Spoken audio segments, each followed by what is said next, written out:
भारत दुनिया की भले ही चौथी सबसे बड़ी और मजबूत सेना है, लेकिन ड्रोन तकनीकी क्षमता के मामले में भारत को बहुत पीछे रखा जाता है।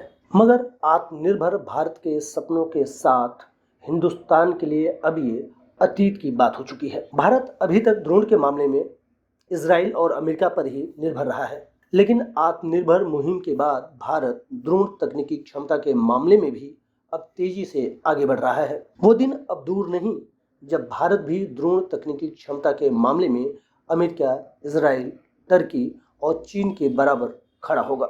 मगर ये खेल आखिर कैसे होगा? आखिर कैसे ड्रोन तकनीकी के मामले में भी भारत दुनिया के तमाम चुनिंदा देशों की फहरिस्त में शामिल होगा? भारत की क्या तैयारियां हैं और भारत के क्या नए प्रोजेक्ट्स हैं? ये सब जानने के लिए ये वीडियो अंत तक जरूर देखें। तपस और आर्चर की तपिश से बर्बाद होंगे दुश्मन।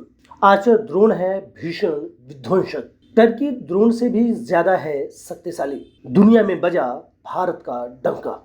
एरो इंडिया 2023 में वैसे तो आकर्षण के कई प्रोडक्ट्स थे जिन्होंने पूरी दुनिया का ध्यान अपनी ओर खींचा, लेकिन यूएवी ड्रोन तपस का लाइव डेमोन्स्ट्रेशन भारतीय तकनीकी क्षमता का सबसे बड़ा उदाहरण है। मानव रहित भारतीय ड्रोन ने जिस तरह 12,000 फीट की ऊंचाई से न सिर्फ लाइव विजुअल्स कैप्चर किए, बल्कि कमांड सेंटर को लाइव तस्वीरें भी लगातार भेजता रहा। सभी जानकार भारत की इस तकनीकी दक्षता पर विस्मय में थे। आखिर सूर्य किरण और अन्य फाइटर जेट की उड़ान का हवाई शॉट या विजुअल्स कौन और कहां से ले रहा था, ये हर कोई जानना चाह रहा था। तपस यानी tactical airborne platform for aerial surveillance beyond horizon, Bharat में बना पहला स्वदेशी उन्नत दो ही ड्रोन। यह मानव रहित यान है जिसे एरो इंडिया 2023 में देखा गया। Tapas BH-201 intelligence surveillance, target acquisition, tracking और रिकॉग्निशन के लिए बेहद ही क्षमतावान और उसकी काबिलियत रखता है। आपको यह जानकर हैरानी होगी, दुनिया के किसी भी उन्नत यूएवी की तरह तपस 28,000 फीट की ऊंचाई तक उड़ान भरने की क्षमता रखता है। सबसे खास बात यह है कि इसकी इंड्योरेंस यानी लगातार उड़ान भरने की ताकत भी 18 घंटे की है, जिसको रिमोट कंट्रोल के जरिए दिन या रात दोनों हालात में उड़ान भरने और अपने कार्य को करने में दक्षता हासिल है। तपस पर आधुनिक जमाने के मॉडर्न इलेक्ट्रॉनिक पेलोड मौजूद हैं। इसमें मित्र राष्ट्र और दुश्मन के टोही जेट विमान और उपकरणों को अलग करने या कहें उसे परखने या पहचानने की भी दक्षता हासिल है। तपस को रुस्तम ड्रोन के नाम से भी जाना जाता है।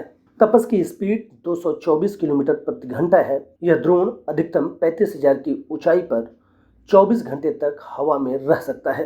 तपस की रेंज तकरीबन 1,000 किलोमीटर है। हालांकि हाल के परीक्षणों में यह 28,000 फुट की ऊंचाई तक उड़ान भरकर 18 घंटे तक सफलतापूर्वक अपना परीक्षण दे चुका है, यानी अपनी क्षमता दर्शा चुका है। तपस 300 किलो के पेलोड को भी ले जाने में सक्षम है। दरअसल भारत को मानव रहित ड्रोन टेक्नोलॉजी में दुश्मन देश चीन से कड़ी प्रतिद्वंदिता है।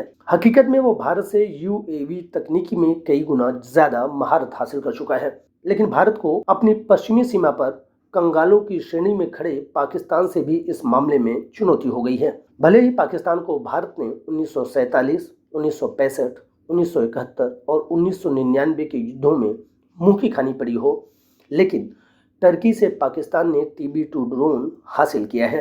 TB2 ड्रोन ने अजरबैजान और आर्मेनिया की लड़ाई में अपनी उपयोगिता और क्षमता को पूरी दुनिया के सामने दिखाया है। TB2 drone war tested UAV है। ऐसे में भारत को अब दोनों दुश्मन मुल्कों से इस मामले में बड़ी चुनौती मिल रही है।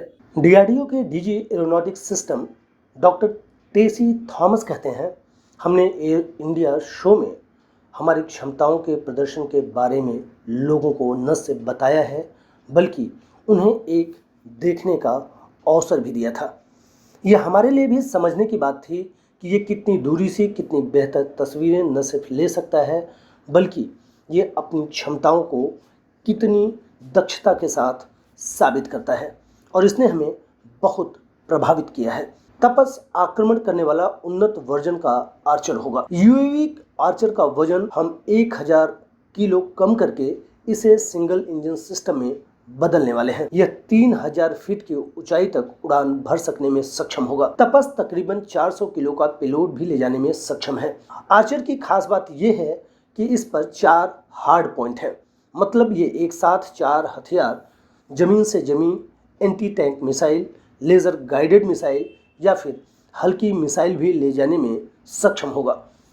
आर्चर इस साल के अंत तक या 2024 तक अपनी पहली उड़ान भरेगा। आर्चर की पहली उड़ान के साथ ही भारत ड्रोन तकनीकी दक्षता के मामले में कुछ चुनिंदा देशों की फहरिस्त में शामिल हो जाएगा और उसकी क्षमता न सिर्फ हमें दुनिया के चुनिंदा देशों की फहरिस्त में शामिल कराएगा, बल्कि हमें दोनों सीमाओं से मिल रही चुनौतियों को भी बखूबी निपटने की क्षमता भी देगा।